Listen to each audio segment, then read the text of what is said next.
Quentin Blake's new heroes are 5 disabled children.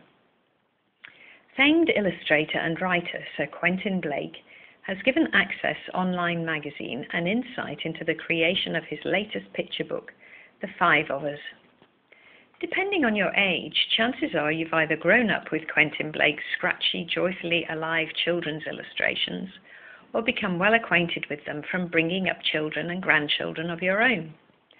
From his much-loved and hugely successful collaborations with Roald Dahl, beginning with The Enormous Crocodile, through landmark classics of his own such as Mr. Magnolia, he has written and illustrated more than 35 books of his own and collaborated with some 250 authors in a career spanning over half a century.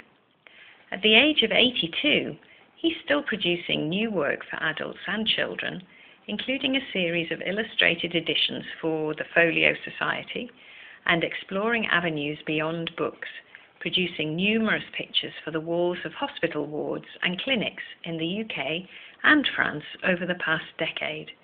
The 5 of Us tells the story of 5 children whose extraordinary talents help to avert disaster when a day outing to the countryside goes awry.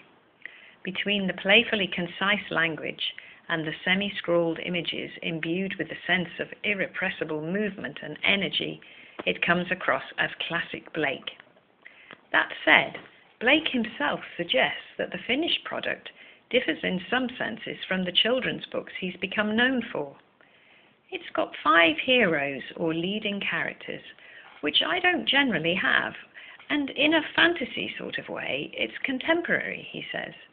It opens with "Not very long ago and not very far from here," which is a traditional folk tale opening.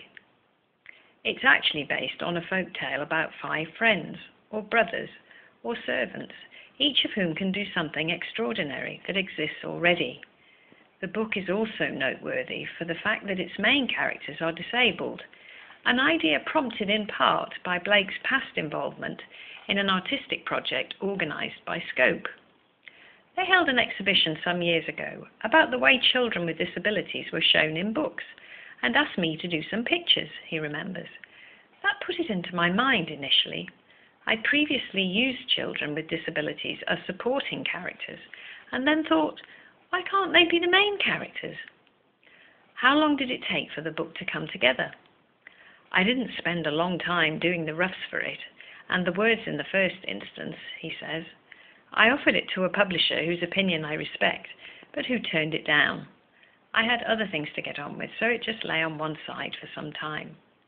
Later, however, after Tate Publishing expressed an interest, I got to thinking about it again, changed the title, improved the story, and did quite a lot of work on it.